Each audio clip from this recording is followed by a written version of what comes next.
Okay, so what we're looking at today is another statistic that we can use to interpret the data, and it's called the coefficient of determination. So be careful, the names start to sound a little bit similar, but the coefficient of determination, and you probably should write this above, is the R squared value. So it's the R value, which is essentially like the R value times the R value, which is R squared, yeah? So what the R squared value tells us, it tells us how much, when we change the explanatory variable, so if we think about our example here that we've been doing, so we've been talking about height and weight, okay? When you get this R squared value, it's a way of telling you the proportion, or we can change it to a percentage by timing it by 100. What we're saying is it tells us how much of, when we change this height, so when we move that around, how much of effect is it actually having on the weight, okay? Because not everything, height isn't going to be the only factor, is it? So we use the R squared value to say that. So the R squared value is the degree to which one variable can be predicted from another. So when we say one variable can be predicted, so we're talking about the RV can be predicted by another, the EV, and we say we can find it by just squaring the R value, or if in our calculators we would be where we've been finding the R value. Remember, we've got the A, we've got the B. You'll also see there's R squared written there as well. I'm not sure which one comes first. I think R squared comes first, doesn't it? And then you'll see the R. So you can go and find it in the same spot as well. Now, the R squared value is always going to be a positive number, because if I had a negative R value, just think about it. If you have a negative R times a negative R, does that become a positive? Yeah? And that's why you'll still get an R squared is a positive number. So we're looking at this one, and it said, so here in this example, it says the correlation coefficient between weight and height is 0.8, so R. So if we were finding the R squared, we could simply just square that, and we get this number of 0.64. Now we like to times it by 100, so we get 64%. So what we're saying is 64% of when we change the height, 64% of it has effect on the weight. So there is, if you look at it, there's 36% of other things affecting it. Why did I say 36% of other things affecting it? 100 watt. Yeah, good. So if we're talking about what's not explained by, say by the height, we'd say the what's ever left over. Now, they'll tell you to interpret. So even if you want to put interpret, they may use the word explain what the R squared. Interpret is generally the word they use, you'll see, but they may say explain. Now, if they say explain or interpret the coefficient of determination, which is R squared, you must write what I've put there in the statement. The wording is crucial. So you need to actually write everything. The only thing you're going to change is what's put in yellow. I've highlighted it yellow because you have to make it, in terms of what you're talking about. So for our example here, we've done an example where this is the example, we've written it out. So you see the coefficient of determination tells us that. Now, so you see how it was in yellow up there? I've put what it actually is, 64%. So here in brackets, I've shown you what you need to do. You have to get the R squared and times it by 100. So we've done that. We'll say 64% of the variation in people's weight. So you can see we say the RV first. So see how this people's weight was also in yellow. You had to change that. Is explained by the variation in their height, and that was the EV. So can you see how it was highlighted? So do you understand? You must write this. Now, we don't need to worry because we always have our reference books, don't we? So we can refer to this paper and you can copy it. You will not get any marks unless it's exactly right. Now, don't make the mistake of not changing the yellow bit. You need to put that yellow bit.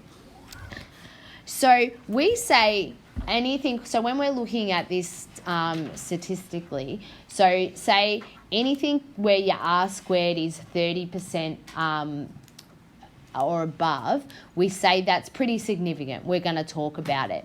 If you found out your R squared was 16% or something, that means like 84% of something else is affecting it. So it's not really relevant. So can you see that? We need to have a high one. And they just might question you on that. They might say, calculate it. Is it, relevant? You'd say, yeah, because it is above 30. Or, you say yes or no and so on. All right. So let's have a look at this question. It says, for the relationship described by the scatter plot, the coefficient of determination is thing. So we have to be careful. Sometimes they give us one, the R squared. So the coefficient of determination is R squared, and they want me to go back to the R value. So when you want to go backwards, so the R value can equal the square root of the R squared value. So if I was doing this example here, and I'm trying to find the R value, I would say plus or minus the square root of this number, the R squared value. So we'll do that on our calculator. So if I do the square root of that number, 0.5210, I get 0.7218. Okay? Now, I have to decide, so just here, and I'm going to write it in purple. I'm going to say you need to decide whether your R value is a negative or a positive, because it can be negative or positive. And before you give your final answer, you have to work that out. So whether your R value is negative, I'll say negative, or positive. Okay, so I'm going to tell you that I know that it is positive. It is actually negative. Why do I know it's negative? There's a little bit of information on there that's telling me. Yep, Rory? Good. So someone has just said, because the scatter plot is going downwards, we know we would have a negative, we've got a negative gradient, so we'll have a negative R value.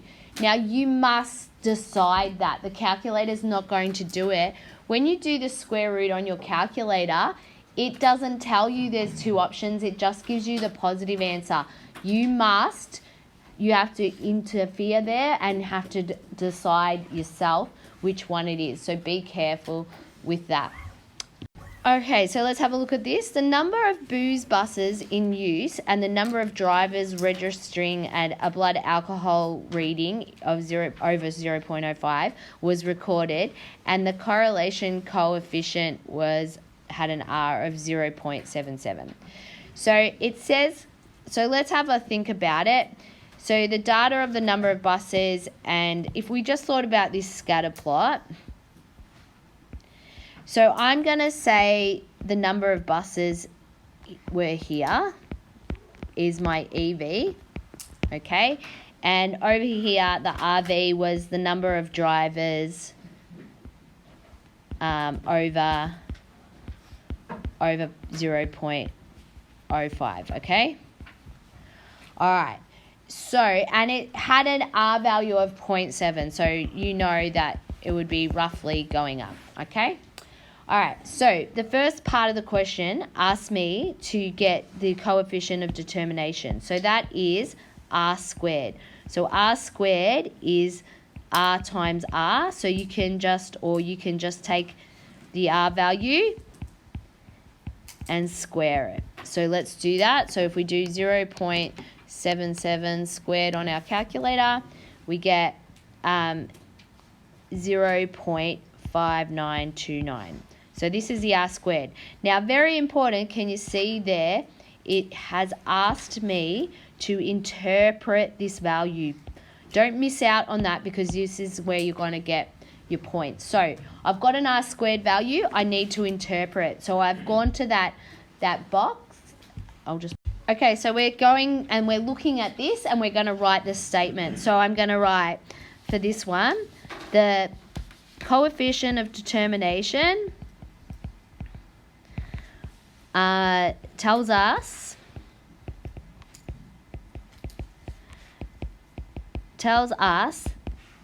that, now I'm going to times that r squared number by 100. So I'm going to say, tells us that 59.29%, I could round it to just a whole percentage, but they never said anything, so I'll just use the whole number. So 59.29% of the variation now the response variable in this case was in the number of drivers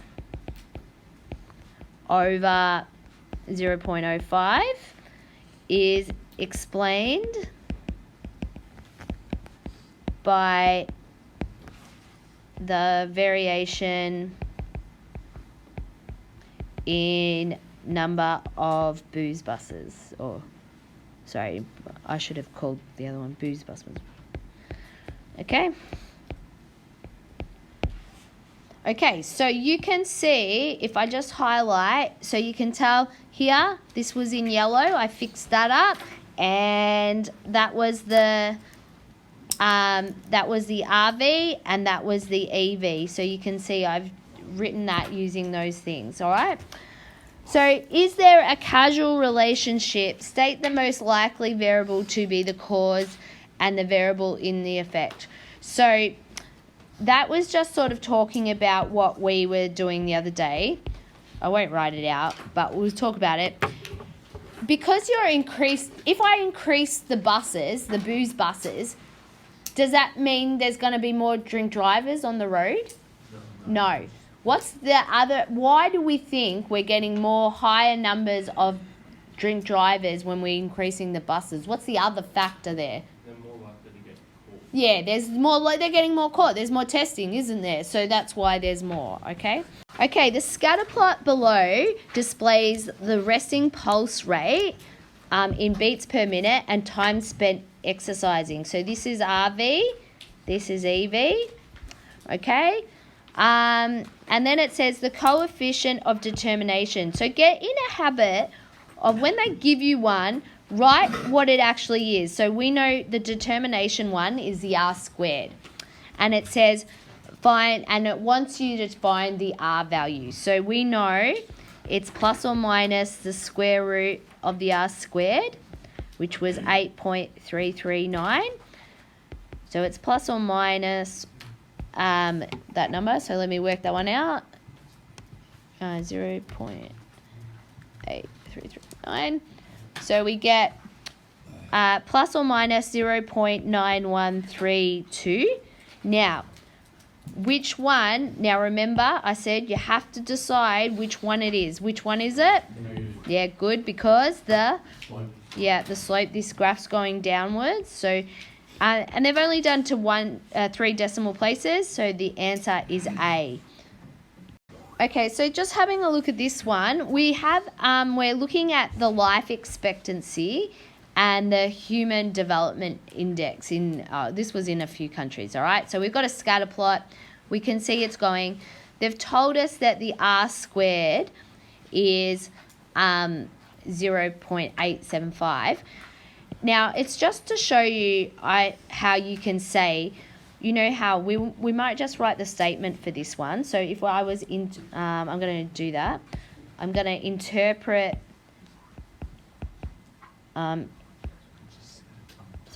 I'm going to interpret the r squared here. I'm going to write out the statement. And I say the coefficient of determination. I'm going to pause